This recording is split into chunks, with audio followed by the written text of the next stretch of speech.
Hi everyone, and welcome to this episode of Back Chat. I'm Amy and this is my partner Maggie, and this is the fun little series that we do where we talk about everything crowdfunding, whether that's on GameFound or Kickstarter. It's basically when we talk about everything that we're purchasing. If you've been watching... Justify all the spend. Justify all the spend, that's right. If you've been watching this channel for a little while, you will know that I used to have a series called my Kickstarter Diaries, which was just me all by myself, kind of justifying everything that I was buying on Kickstarter, because I do tend to buy a lot on Kickstarter. And then Maggie joined when we started this new series, Back Chat, but we've been thinking a lot about the series and what we're trying to communicate with the series. There are a lot of resources out there for Kickstarters to hear about new Kickstarters and that type of thing. So we're like, what are we trying to do? And we're always trying to look for ways to, add more value to our videos because we really appreciate the time that you take to watch them. And so we're trying something really different for this episode. What we're going to do is we are going to rank the campaigns that we are most excited about from the last 2 weeks. And now being an analyst and being a little bit of a nerd, the problem with the ranking, if we were to do that every fortnight, you wouldn't get a sense of how the number one of this fortnight compares to the number one of the fortnight before, because were they just in a crap week? They could have just been, they could have games around it. Been the best of the worst. And so what we also wanted to add is a rating. And so what we've done, and this is a little bit convoluted, is we're now together going through all of the campaigns, which is a lot more work for Maggie, because before I used to just be like, here's 5 things, let's talk about those. But now we're sitting down and going through the campaigns together, and we're each giving a rating out of 10. And then we are going to take the straight average of that. There's no weighting in my favor, even though... so much math for my Themer brain. Don't worry, I'm taking care of the spreadsheet. But we're both rating it and then giving it an average, and that's what we use for our ranking, it was a fun process because we learned a little bit about how we evaluate Kickstarters. And for me personally, it comes down to a lot about the exclusiveness, like buying it now versus buying it in retail. The value for money plays into it as well for me. And just I think I tend to rate things a lot higher. So I would probably be, I'm quite discerning when it comes to playing the game, but here we're only talking about our excitement, which is completely subjective. Yes. And I realize that I don't really care a lot about those things, but I care more about, and my rating is very much just based on how excited I am to play it, not an objective view of how good I think the game will be or not. That's not what my rating is. But I realize that I'm more into the thing that makes me excited is the theme, the components, how much am I looking forward to actually handling those things and playing. The artwork plays a big part, and just in general, how the mechanics, how chunky or meaty I think it's going to be. I think I'm also more experimental. I'm just ooh, this is really popular and interesting because everyone loves it for these reasons. It's not really our thing, but I'm going to buy it anyway because I can always resell it. And, I'll put it in front of Maggie and she might be surprised that she likes it as well. Because in this discussion, I said that there were probably a few games in our collection that she wouldn't have backed based on her very harsh criteria. Yeah, but then when we went through the list, I was like, no, I would have backed that. I'm pretty confident. We'll see. Now that I'm involved from the early from the stages. start. Yes. When they turn up in a year's time, we can be like, I called it. Revisit. I told you I'd hate that. Anyway, so that's how we're going to do this. I do want to say this is completely subjective. Entirely, it's no reflection on the publisher, on anything like that. What you'll see is that because it's so subjective and we're just rating our excitement, if you know our type of games that we enjoy, you will see the types of games that we enjoy rise to the top, and things like that of fantasy or space themes might get suppressed a little bit, and co-ops get pushed right down the list. And that's how we kind of knew that the ranking was working the way that we were rating the them. The maths really stacked up. Really did their job. Anyway, let's get into the rankings. So the first game, our number 10. Our number 10 this week is actually one that just launched today. So it just scraped into this fortnight, and that is Pagan. And I don't know how to say it. Pagan Fate of Roanoke. Roanoke. Roanoke. guessing. Interesting game. I like reading the title. That wouldn't be something that really enticed me. And It enticed me. I'm like, tell me more. well, it's kind of a dark theme, and we watched the video, which is like, I think I even stopped it halfway through because I was like, I was like, is she getting scared by I that? was scared. I just don't like anything that's that tense or suspenseful or scary. But then when I was like reading about the game, it didn't seem that scary as a game. But if you haven't seen this game, it is a 2-player only game. It's a game of deduction where one person plays a witch who's trying to protect the disguised witch that's In kind town. of in the town, and the other person is playing the hunter and is trying to find who in the community is the hidden witch. So they're trying to flush them out, and you are kind of using different pieces of information, just like a deduction game, to be the first one to work that out. The hunter wins if they can find the witch, and the witch wins if the hunter accidentally either kills three wrong three, villagers, or if she manages to perform the ritual. So there's a ritual that she has to perform. Yes. That will obviously impact on the other kind of hidden witch. Yeah. So what did you like about this game? It made it into our top 10? Yeah, by far the main thing of it was partly a little bit about, I'm intrigued about the theme. I really like the artwork. I think the artwork is really beautiful. And it looks like the table presence, even though it's mostly just cards, because of the artwork, it looks like it's going to be quite interesting. I'm not like super keen on like the witch hunt as an idea, but I like that you play as the witch. Well, like, you're playing as a witch, but I like yeah. the idea of playing as the witch, I guess, and kind of having that defense. Yeah. I think for me, the only thing that's like kind of holding it back is that I'm not good at deduction games. No, you're not. I'm like, the game will finish and she'll win and be like, I don't know what happened there. I have no idea what's happening. I'm nowhere near working this out. No, exactly. So that's probably the Maggie's score dragged it down a little bit. That's our number 10, and we are backing it. I should also say that just because something gets in our top 10 doesn't mean that we're backing it, which is kind of strange. Yeah.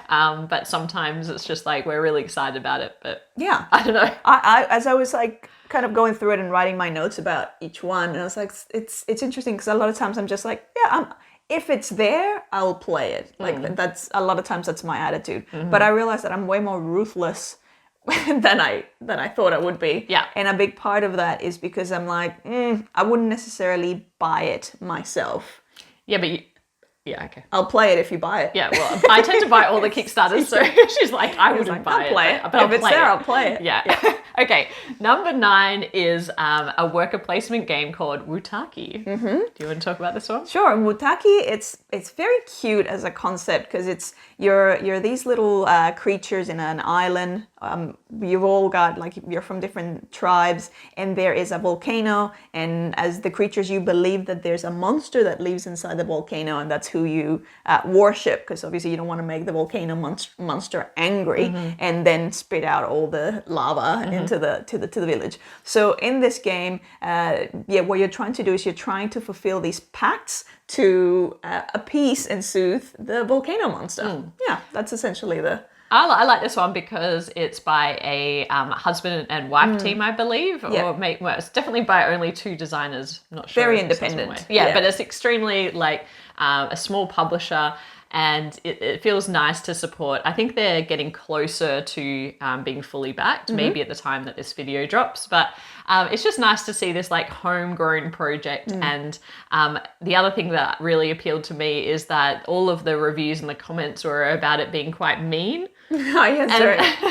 And I think that's kind of interesting because so many games now have been like, let's take out the negative player interaction or the things that are a bit take that. What does it mean? I think I missed that. What does it mean because you're actually doing... I think there's just ways to mess with each other players. And I don't know, I find that fascinating because they're leaning into that so much. And so I'm kind of like, ooh, I want to see just how mean this is. It might not be that mean at all, but that's actually what bumped it up in my opinion. Right. I'm not a huge fan Any opportunity to be mean to be. I know, because on a game. If it is really mean, it will never get to the table because Maggie will be so sad and she'll storm off. But I was going to say that the art style is not my thing. Well, for me, really. it's inconsistent. There's elements of the art the artwork, like the monster, for example, and a lot of the village or the island elements, the creature elements that I really love. But then there's other elements, like I think like the a lot of the iconography is like, it just feels like it's almost like a different artwork, and that kind of brings it down a little bit for me. Yeah. I don't know if they're planning on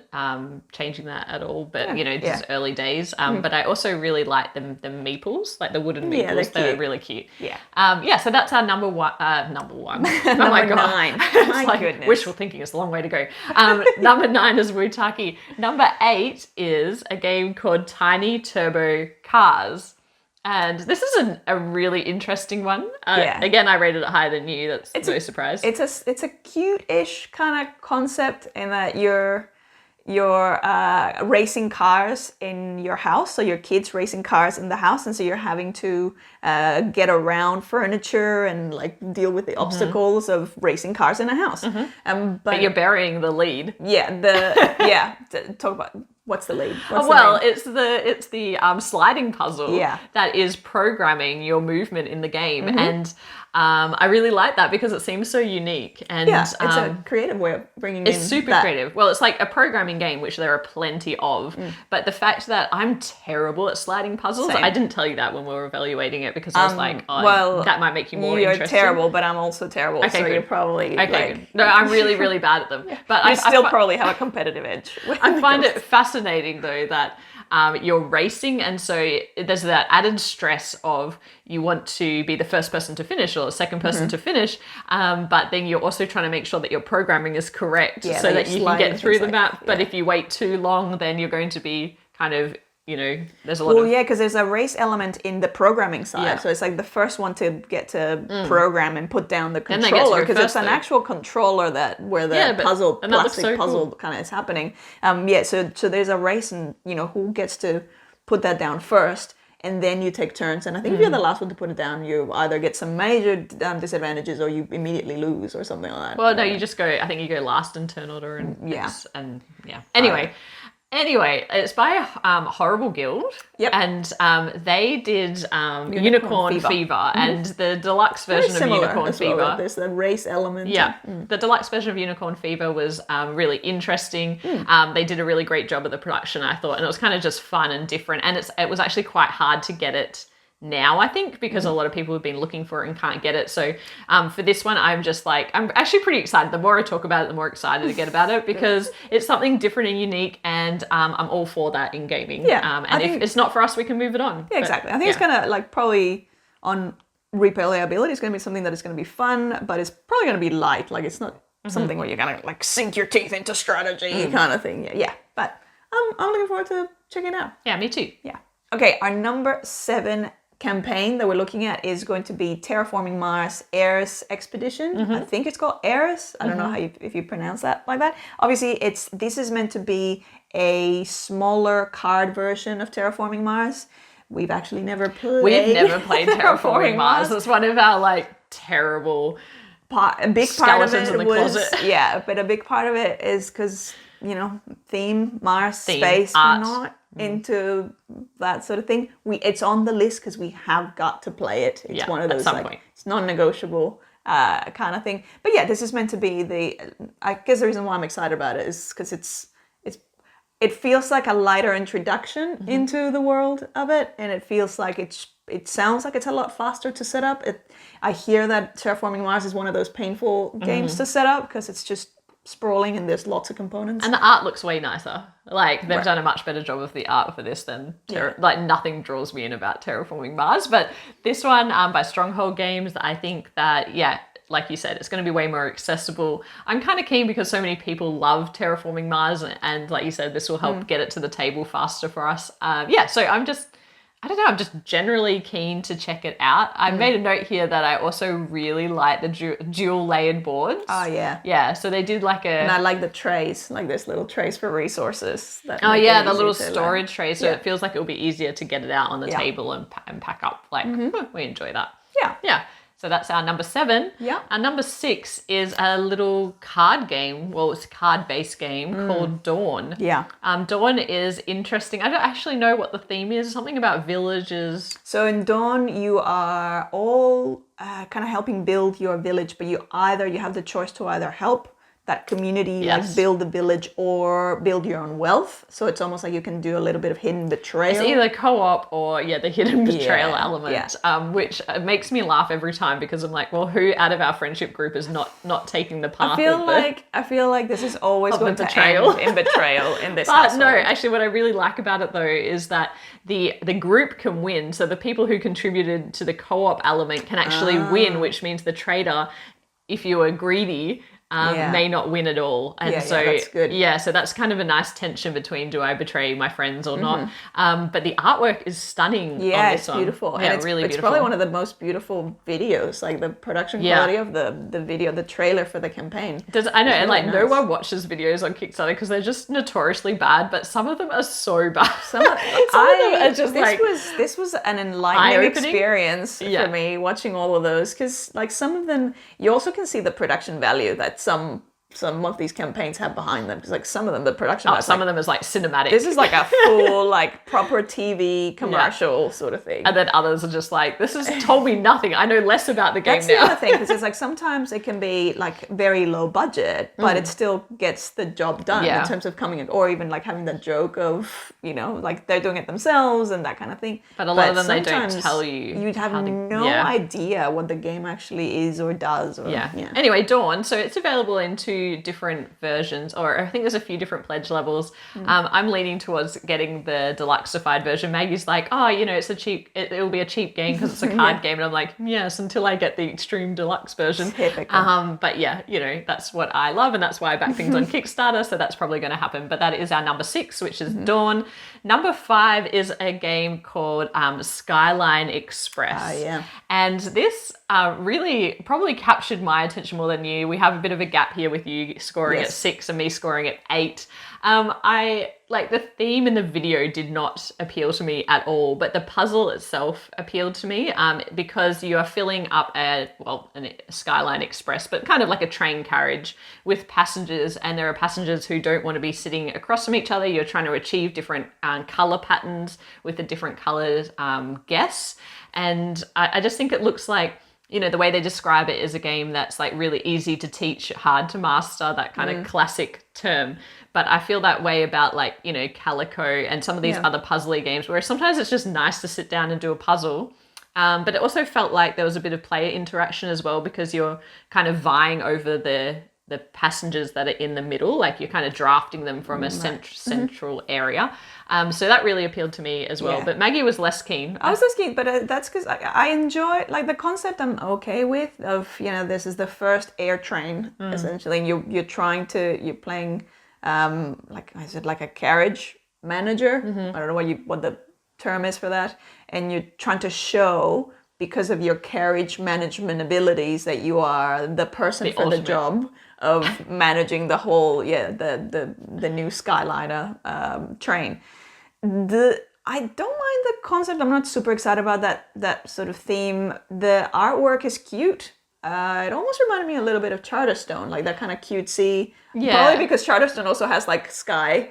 Like there's the Zeppelin or something in the artwork and stuff. But the puzzle just seems almost too basic for me. Like I know that it's gonna scale up, and I think for me I already can feel a potential lack of theme integration, or more like it's just gonna be very abstract. It did seem a little abstract, which I have no problem with. Like there was enough theme for me to get into it, but I could see why Maggie was like, need no theme though. It's not that thematic. But I thought the componentry looked like top notch. Like, I think the quality of it's going to be. I was impressed with the campaign, which is something that I evaluate more than Maggie. Like the campaign was really well done. I didn't like the addition of a roll and write, only because there was a roll and write version that you could also back as part of the game. I could see how the puzzle could play out as a roll and write. I just don't like muddying the waters. I like focus in a campaign.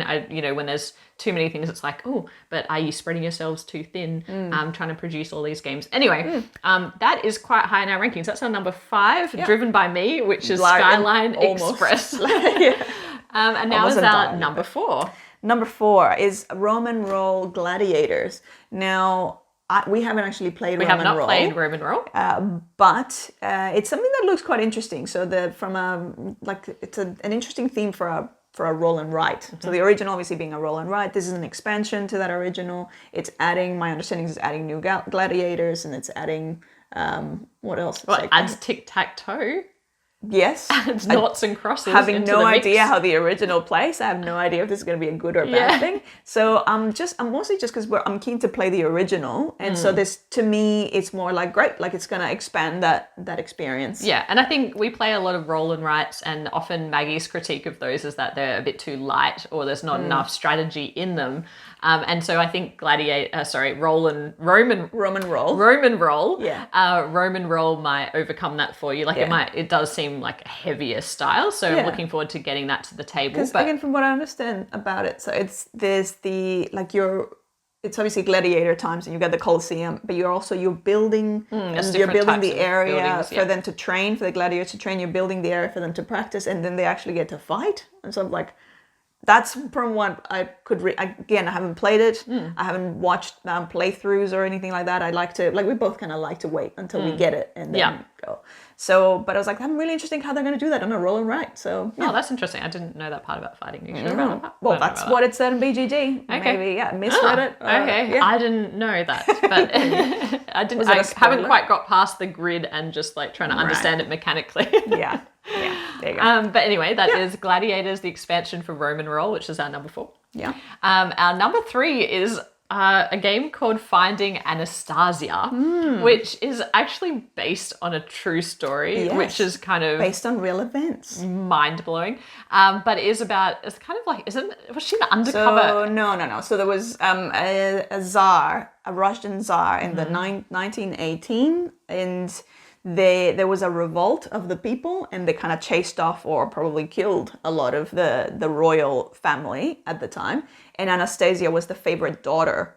And so there were stories that maybe she escaped, or the rumor that she had escaped. And so then years later, the empress, who was the grandmother, has heard of all these stories and decides to invite all the people who either know who she could be now, like who her new identity or who she is now, or could actually be Anastasia herself. And so that's what we play as, someone plays as the Empress. Yes. And then the rest is that kind of deduction. You've got clues and you're trying to figure out whose identity, like who's who. Yeah, around because the table. there's a lot of, you all have an identity, but they're all different women, and one of them could be Anastasia. And so I think you get a hidden role, and it comes equipped with a few starter clues, particularly if you're Anastasia. I think you get more clues.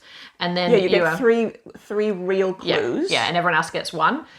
But you're kind of asking questions of other people, and then you're marking things off on like a central board. And I don't know, it's just the way, I wasn't that interested in it when I just saw the art, because the art looks very light and princessy. Like it's a bit... I legit thought it was like a Disney game for kids around, and then I was like, and then this is not at all. Yeah, when you watch the video and you hear about what it's based on, you're like, whoa, that is deep. That is way deeper. Yeah. Way deeper than I expected. Yeah. So that for that reason, it kind of skyrocketed up the list. Yes. And it is our number 3, which is Finding Anastasia. Yeah. Now, with that one, it plays 1 to 8, but I'm really curious to see how they're going to, because in any kind of deduction game, like how do you do that with a lower player count? Because so apparently it does play well at 2 or 3, but at those larger player counts there's like way more characters that you can bring in that have different abilities as usual. But anyway, interesting.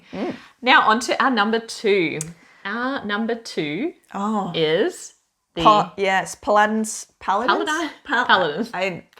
English as a second language. Paladins of the West Kingdom, the expansion, which is City of Crowns.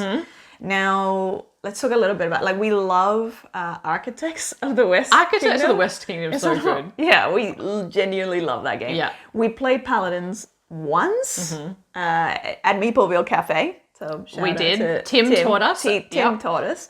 It was we were very rushed, and so I think we kind of played and we're like, I would like to play it more. It was less for me because of the level of player interaction. I felt like it was really multiplayer solitaire. Yeah.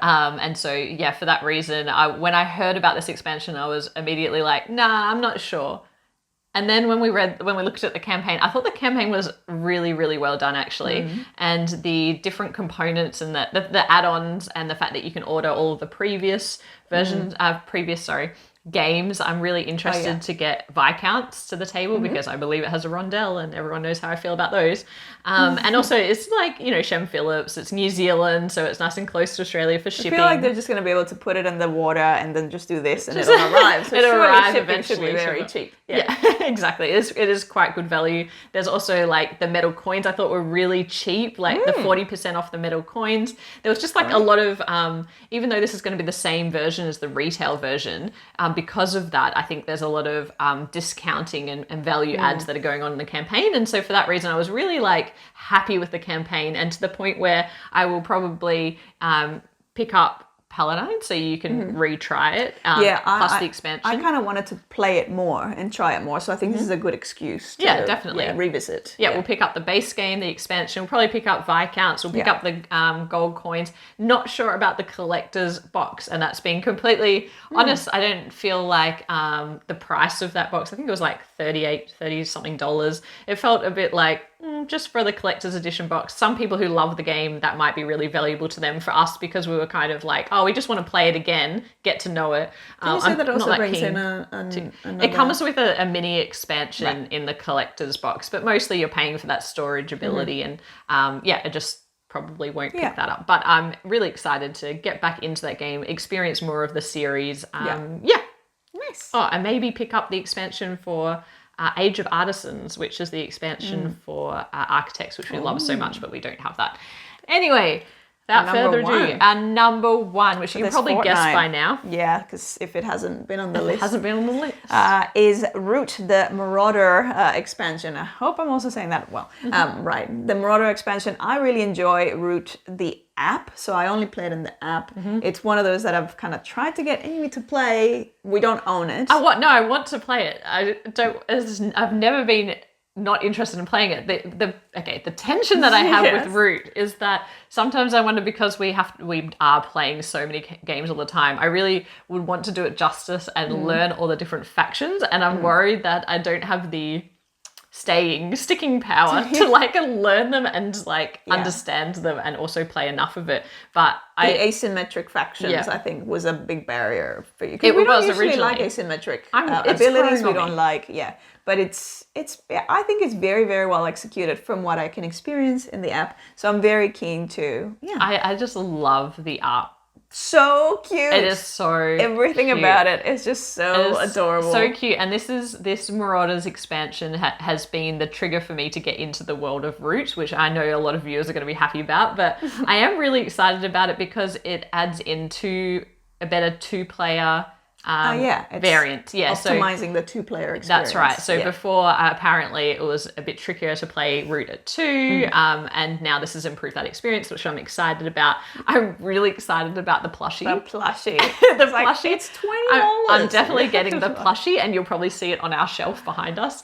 So I'm really excited about that because I do really love the art, and I really love looking at the meeples and the different shapes and the screen printing. It's super, super cute. So adorable. I can't wait to kind of lean into this full Root experience. I'll pick up the base game at some point before this comes in, and maybe we'll learn those factions first so that we can know what we're doing. It's a bit overwhelming. Actually, if you're watching this and you're a Root fan, please let us know what is like the bare minimum of stuff that you need to get started, because there's previous expansions, and I'd love to know what you would consider as like, you need to have all of this to have the perfect game of Root, because then I'll go and find it all and buy it all. But that is our.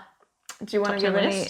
I do. This is our top 10 list. As we mentioned, there were 33 different campaigns that we evaluated. It's a lot. And so I know that people are going to be asking a lot about the other campaigns. You can assume that if we didn't talk about in our top 10, it was low. It had a lower ranking in terms of our ratings. I want to mention one game that was the biggest gap game, or we were jokingly calling it the "Are we breaking up" game, because the gap between our scores was so high. I called it grounds for separation. Grounds for separation. Separation. Anyway. It is Mouse Cheese Cat Cucumber, which is a tile laying game that has elements of deduction. Well, not deduction so much as just you have a hidden roll, and in order to meet your win condition, depending on your character, you are obviously going to manipulate the tile placement basement and people are going to try and figure out who you are. Maggie, again, the deception element of it, I think was a bit... like part of it for me is like, I enjoyed the artwork of it. Like I think it's a cute concept. The puzzle seemed a bit kind of abstract and just sort of not something that I was excited about. It seemed like the hidden identity thing also I'm not usually keen on. Because if you watch our reviews, you'll know Maggie is less concerned about the social element of a game. And for me, I'm always thinking about my work colleagues and like having groups of friends around and thinking about that. And I think this could be a really fun, cute one to get out. I was kind of excited for it. I went to back it at I ignored Maggie's score and went to back it at the acrylic tile. They look pretty cool. Yeah, the acrylic tile level, which I really, really wanted until I found out they're only shipping that to Canada and US. And so I was super sad about that. Maggie's not that sad, but I was really sad about that. It's gimmicky enough that it would get me to play it, like the acrylic tiles. Yeah. Anyway, so now that I can't get that, I don't know. Now, and you're unsure about, I don't even know if I'll back it. So that's pretty sad, but that was the game with the biggest gap. One I also wanted to mention was Zombicide, because I think that obviously it's made over $1 million. The trailer is amazing. The trailer is so good, the video, because production obviously value through the roof. Yeah, C1, like they have got the money to do that. I was watching it, I'm like, I want to play this. But realistically, it is not our style of game at all. Like, thematically, gameplay, none of it. Thematically, I could almost lean into, but it's like the gameplay experience of like that, like planning for hordes of zombies or and special abilities. But anyway, I like the train track though, like trying to get people to like be on the train track running through the board. That was really cool. The plastic player boards, the balcony idea, like all of those things. I thought the player boards with all the that looks amazing. Like setting up all your stuff. I was like, that is amazing, and I want that. It's so affordable, wasn't it? Was it the one that was like seemed like pretty cheap, or maybe I'm thinking of something else? No, I'm thinking of something else. No, never mind. Seem on cheap. I don't know the same. There was a lot of campaigns. People. It's the one that has a million add-ons because there are a million things you can add. But I really like the metal dice that was like part of the steampunk metal dice. They look pretty cool too. Anyway, so that was Zombicide, where we both scored it higher than we anticipated. Still not on the top 10. Not our style of game. Yeah, but it looks wonderful if that is your style. Yeah, another one that I was more excited about, and then Candy Wars was one that I really wanted to paint the minis, and the minis are really cool. The minis the gameplay turned out to be not something that we were too, it seemed a bit simple for us, so that kind of got bumped down. Stroganoff was another one that I know a lot of people are interested in backing. On surface value, it definitely looks like a game that would be our thing. The theme is something that we just didn't feel good about. Didn't feel good about, just is not something that's going to bring us joy when we play, and so for that reason, it kind of got bumped down. What else? I think that's a lot of them. If there's something else in particular that you want to ask us about, something that almost scraped the list, another one was Cultivate. That was very close to getting in the list, actually. And that was our number 11. That one just seemed like the satirical... Yeah, I like the tongue-in-cheekness, like the kind of humor in it. But again, at the end of the day, it feels like quite a simple puzzle. Yeah, simple puzzle. Yeah. Very tech heavy. Yeah. It's like... not necessarily my thing. Yeah, but anyway, that is our top 10 for this fortnight. This is a long video, but if you're still watching, please let us know what you think about this format.